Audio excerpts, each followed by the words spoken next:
میرے دوستو، انسان کو کل عقل بھی مل جائے تو پھر بھی اللہ کی حکمت کا وہ احاطہ نہیں کر سکتا۔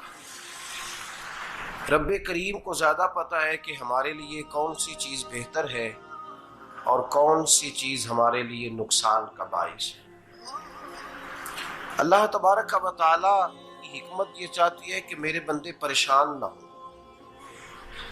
رب یہ چاہتا ہے کہ میرے بندے کسی جگہ پہ بھی دقت اور پریشانی کا شکار نہ ہو، تو اللہ تبارک و تعالی نے راہ اعتدال اختیار کرنے کا حکم ارشاد فرمایا کہ تم اعتدال کے رستوں پہ چلو، معتدل زندگی گزارو، افراط و تفریط سے بچو۔ آج جس معاشرے میں ہم وقت گزار رہے ہیں، اس معاشرے میں ہم اس بات کو سمجھنے سے قاصر ہیں کہ اصل ہمارا مسئلہ کیا ہے۔ ہمارا اصل جو مسئلہ ہے اس کی شناخت ہمیں کیسے ہوگی اور ہم پھر اس تک رسائی کس انداز میں حاصل کر پائیں۔ ہم ہمیشہ اپنی آمدن بڑھانے کے چکر میں رہتے ہیں،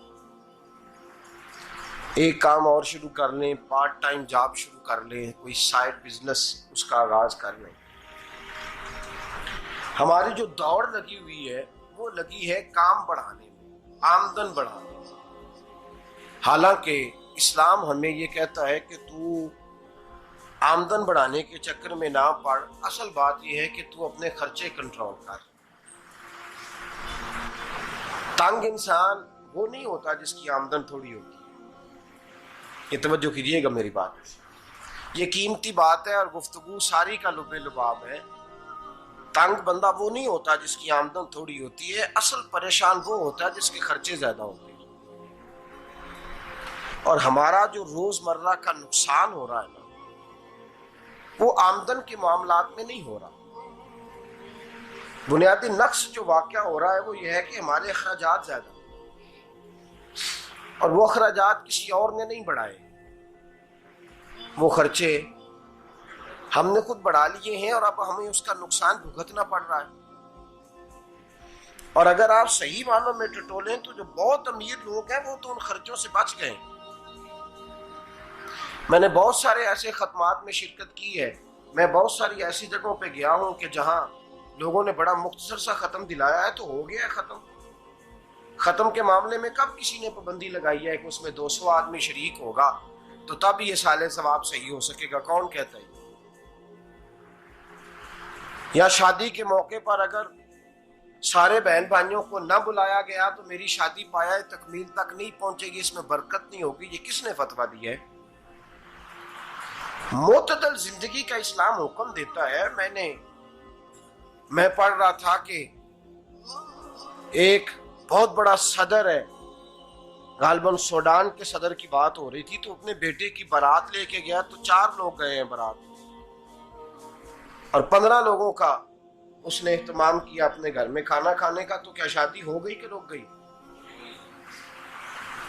تو بھئی راگ الاپنا اس بات کا کہ بڑی پریشانی ہے، کوئی سائیڈ بزنس شروع کیا جائے فلان جگہ فلان جگہ فلان جگہ، تو اصل معاملہ یہ ہے کہ پہلے ایک بندہ کماتا ہے تو پھر بھی گھر ہی چلتا ہے، پھر بڑا بیٹا ساتھ شامل ہوتا ہے تو پھر بھی گھر ہی چلتا ہے، پھر منجلا بیٹا شامل ہوتا ہے تو پھر بھی گھر ہی چلتا ہے۔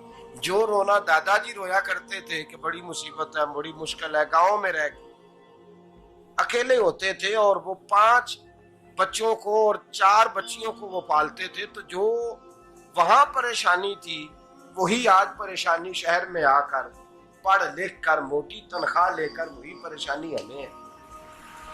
تو میں جس نتیجے پہ پہنچا ہوں اس کو پڑھ کے، قرآن مجید کی چند آیات کو دیکھ کر اور اس مفہوم کی جو حدیثیں کتب احادیث میں پائی جاتی ہیں اور ہمارے بزرگوں نے ہمیں جو مزاج اس حوالے سے دیا ہے، میں اس نتیجے پہ پہنچا ہوں کہ مسئلہ آمدن کا نہیں، مسئلہ خرچے کا ہے۔ ہمارے خرچے بنیادی طور پر زیادہ، اور اگر پھر ہم زیادہ بوجھ خواتین پہ ڈالتے ہیں کہ وہ مطالبے زیادہ کرتی ہیں، اور اگر آپ مجھ سے پوچھیں تو خواتین کی بھی اگر کسی جگہ کوئی عادت خراب ہوتی ہے تو اس میں اصل کردار اس کا ہوتا ہے جو وہ عادت خراب تو کیوں اپنے گلے سے اتار کے آپ کسی کے گلے میں بات ڈالنے کے چکر میں ہیں؟ وہ خواتین کی طبیعت نہیں ایسی ہے. اصل بات یہ ہے کہ ہم نے عادت ڈالی ہے، ہم نے یہ مزاج ان کو دیا ہے تو ان کا بنا ہے، نہ کیسے بن سکتا.